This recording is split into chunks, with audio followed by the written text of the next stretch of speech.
puerta. Producciones Pedro. Bueno, esta placa que ustedes están viendo aquí es la del diente. En el diente nosotros vamos a estudiar 4 tejidos. Se van a preguntar así, tejidos. Este grandote que ustedes ven aquí, que comienza aquí, termina acá y de color amarillo, es el esmalte.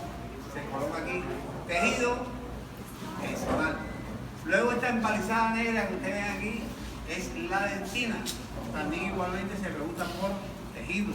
Y ve, ya llevamos cuántos tejidos, 2. El esmalte y la dentina. Nos dirigimos hacia la parte media del diente y encontramos esta excavación que están viendo ustedes aquí. Fíjense la excavación esta que están viendo ustedes aquí. Vean la excavación.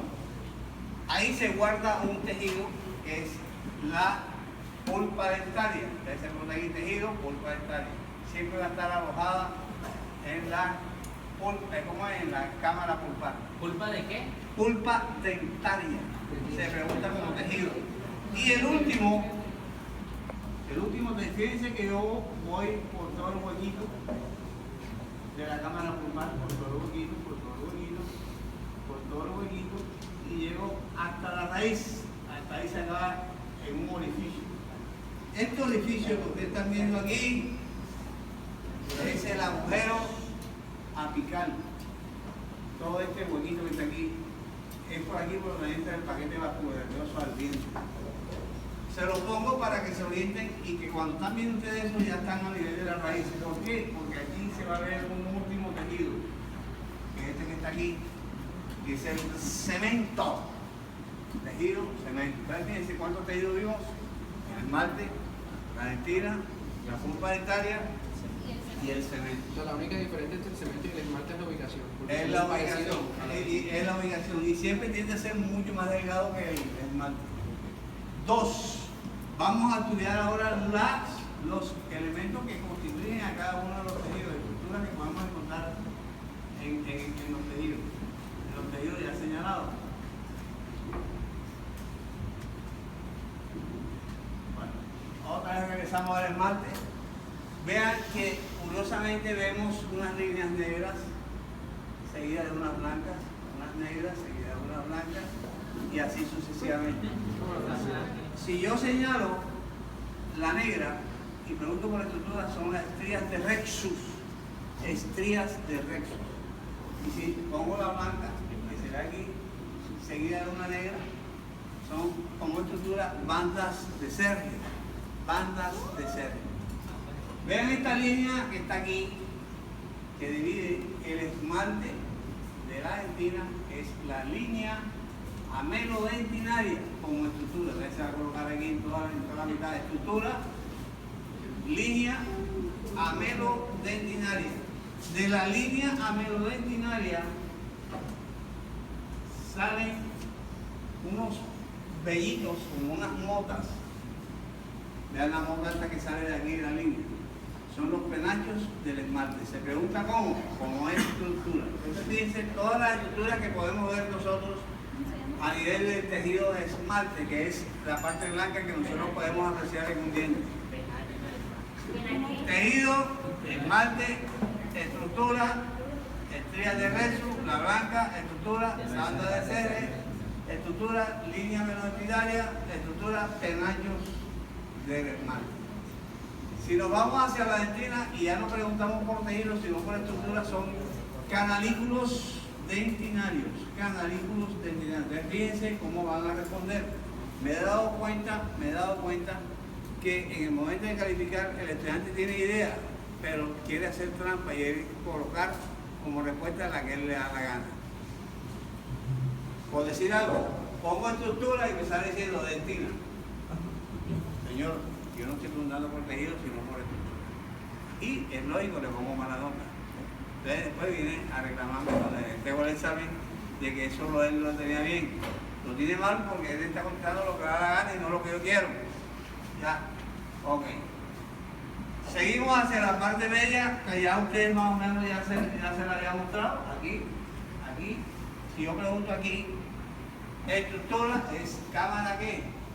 cámara pulpar. Y si pregunto por tejido sin mover el señalizador, es pulpa que dentaria, pulpa dentaria. Y les voy a otra vez a hacer el repasito hacia la raíz. Miren, ya se va encostando la cámara, se va encostando la cámara, se va encostando hasta terminar en el orificio. En el orificio apical, que es por donde entra el paquete vascular nervioso hacia la cámara pulpar.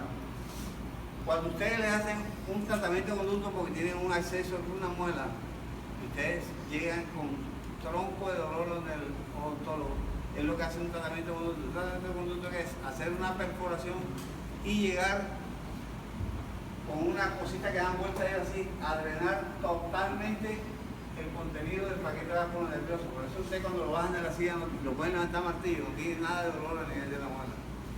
¿Por qué? Porque le quitaron toda la sensibilidad, toda la vida al diente, quitándole de la cámara pulpar todo el paquete vascular nervioso. Ese es lo correspondiente al diente.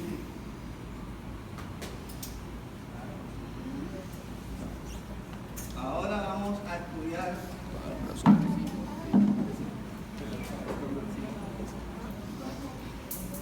la lengua.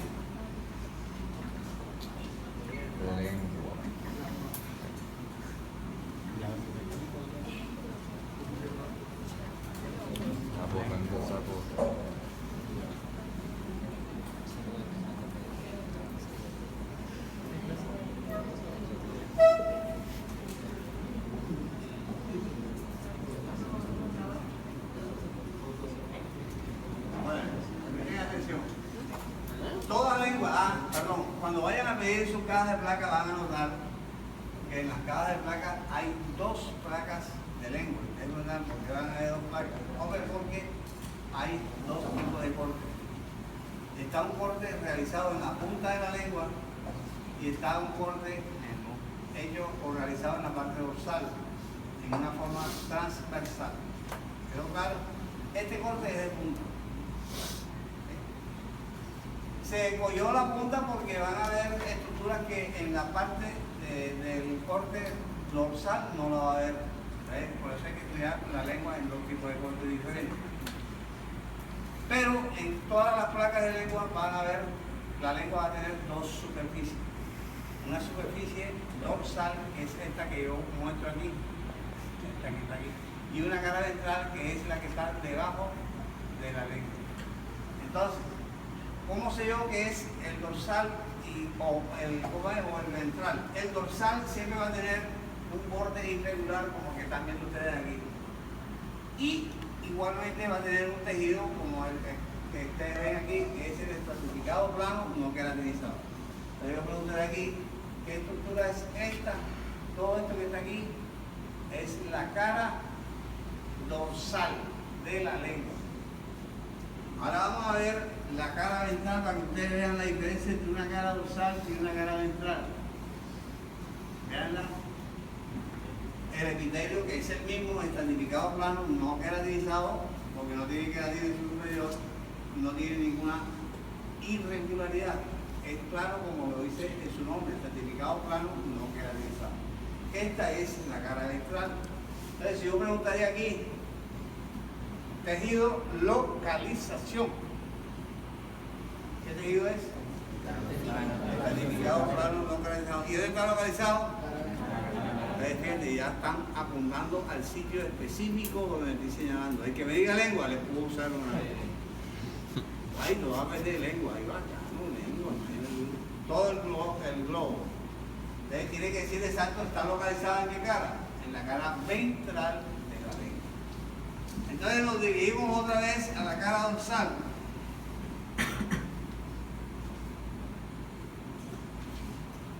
Estas estructuras que ustedes ven en forma de filo de cuchillo tienen un nombre y se llaman papilas filiformes. ¿Cómo se señalan aquí? Estructura papila filiforme. Localización de esta papila filiforme, ¿en qué cara está? Entonces tiene que ser localización cara dorsal. Cara dorsal de la punta. Ya. para que sea más específico. Esta papila tiene solo una función y es la de lamer. Por eso está localizada en ese sitio. Cuando usted come un helado, ¿qué es lo que le presenta al helado nada más? La lengua. Y con la lengua a la punta, por la punta usted se acaba el helado en 2 patadas. ¿Por qué? Porque su función de las filiformes están haciendo su respectiva función. El perro cuando toma agua, de vaina presenta la punta de la lengua y arrastra todas las cantidades o todos los volúmenes de líquido que quiera. ¿Por qué? Porque está en la punta la lengua de ese animal, las papilas que estoy mencionando, las filiformes. Por debajo del epitelio, ¿qué tejido encontramos? Tejido conectivo lazo, que es la misma lámina basal y que como estructura es conocido ¿con qué nombre? Corio. Vean estas estructuritas que están a nivel del tejido conectivo lazo. Son terminaciones nerviosas. Por eso es que la lengua tiene una sensibilidad exquisita. Te dan un beso y te meten en la lengua y ves el diablo. ¿Y ves el diablo por qué? Porque la lengua tiene una sensibilidad exquisita. El tejido conectivo lazo tiene gran cantidad de tejidos de terminaciones nerviosas. Seguimos hacia la parte media. Seguimos hacia la parte media y vemos un corte especial que solo lo brinda este tejido muscular cuando es cortado de una forma transversal. ¿Quién no ha comido carne en posta? Todo el mundo aquí ha comido carne en posta. Entonces, esta estructura redonda en trozo que tú estás viendo aquí se conoce con el nombre de campo de Cohen. ¿Dónde se señala? En todo el cuerpo. Estructura, campo de Cohen. ¿Qué tejido es todo esto que está aquí? Tejido muscular esquelético. Por eso es que nosotros sacamos y metemos la lengua donde nos da la gana. Y hablamos y la sacamos cuando nos da la gana. ¿Por qué? Porque está el músculo esquelético que es comandado por los nervios cerebroespinales. Acuérdense que la lengua termina insertándose en el hueso hioide y con solo ya insertarse en el hueso hioide ya es un músculo esquelético. ¿Por qué? Porque se llama esquelético pero termina en un hueso. Pero vean ustedes que muchas veces el tejido muscular esquelético también se ve cortado en una forma longitudinal. Entonces, si yo pregunto aquí como estructura, ya no va a decir campo de Cohen, sino fibra muscular esquelética. ¿Por qué? Porque el campo de Cohen se le da, el nombre es al trozo, no al corte longitudinal. ¿Y qué tejido es? Músculo esquelético. ¿Qué tejido es este blanco que están viendo ustedes aquí? Tejido conectivo lazo. ¿Y qué forma así, en esta forma como está? Un tabique como estructura. Ese que acabo de colocar en la punta. Ahora vamos a ver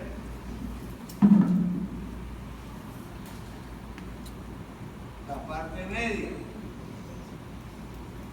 Vean ustedes aquí.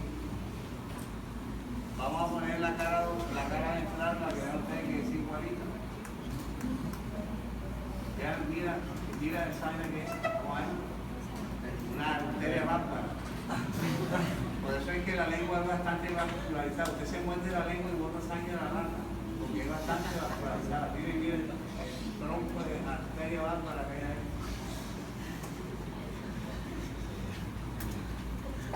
Vean el tejido que encontramos en la cara ventral, el mismo, el estratificado plano que es. Vean que no tiene queratina y que en su superficie no es irregular. Igualmente nos vamos para la parte media y encontramos los trozos, los campos de Cohen con sus fibras también elásticas, con sus fibras de músculo esquelético. Hay dos cortes transversales y longitudinales.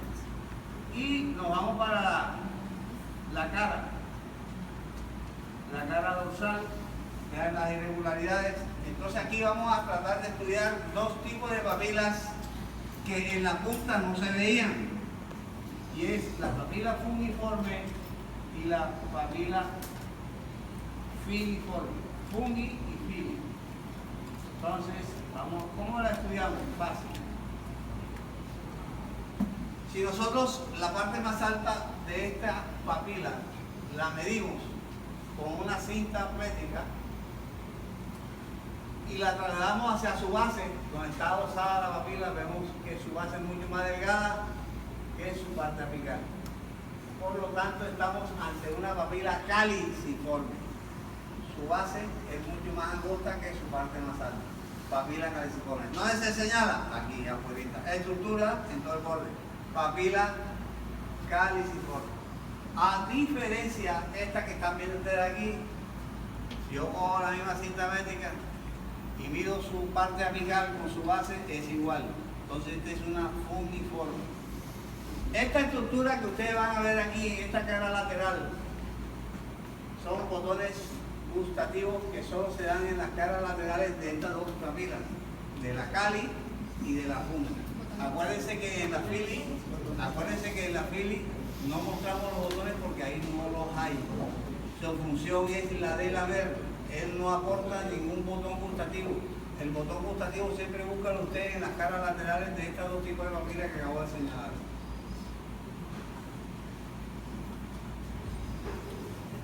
Ok, ahora vamos a explicarles las glándulas.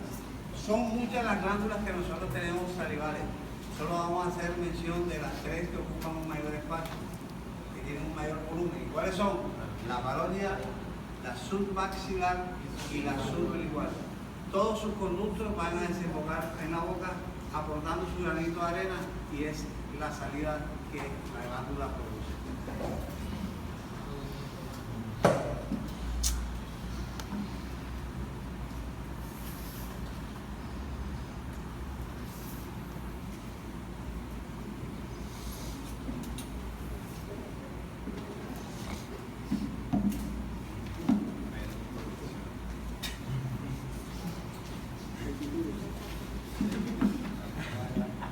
DJ. Bueno, esta glándula que estamos mostrando aquí es la glándula parótida.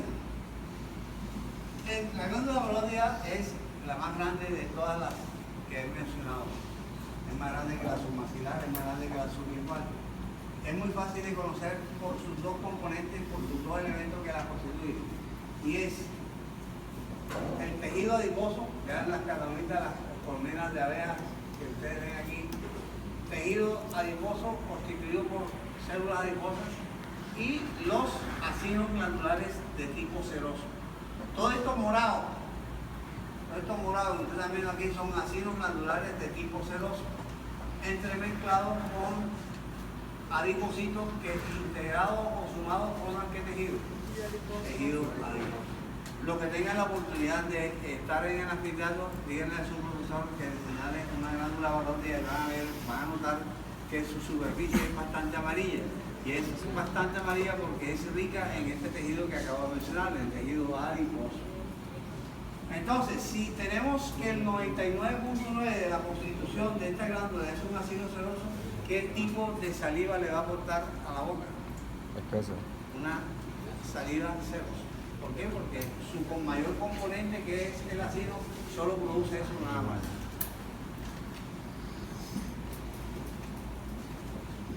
Ahora vamos a ver otra glándula, pero con otro tipo de ácido.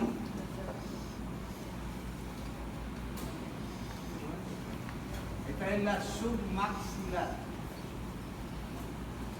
En la submaxilar nosotros vamos a encontrar dos tipos de acino. Un acino mucoso y un acino seroso. Esto quiere decir que tenemos aquí un acino que mixto. ¿Por qué? Porque el mismo acino tiene una parte mucosa y una parte serosa. Cuando yo señalo el blanco como estructura es acino mixto, y si presento el que se colorea más que estructura es acino seroso. Acino seroso, acino mixto. Esto es la característica de una glándula submaxilar.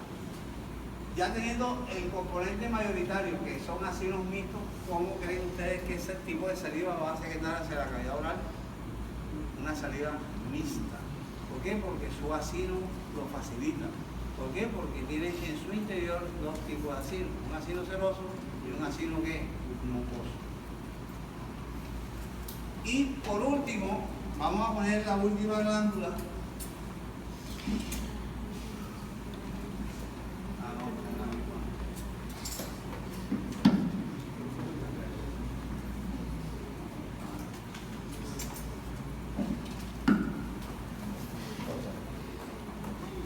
Esta es la sublingual. La sublingual se caracteriza porque el 99.9 de sus componentes son ácidos mucosos. Vean que por eso es que este ácido no toma colorantes. Acuérdense que el moco no tiene afinidad por tomar los colorantes como es la motoxolina y eosina. Entonces se va a colorar opacamente. Fíjense que el 99.9 está constituido por este tipo de ácido. Yo preguntaría aquí, estructura ácido mucoso. Tiene unos cuanticos cerosos, pero son muy poquitos. Está predominando es el mucoso. Y si predomina el mucoso, ¿qué creen que saliva va a aportarle a la boca? Una saliva mucosa. Entonces, dependiendo del tipo de ácido que constituye la glándula, ese es el tipo de secreción que él va a aportar en la cavidad oral. ¿Quedó claro esa parte? Ok. Bueno, eso era lo que les traía a ustedes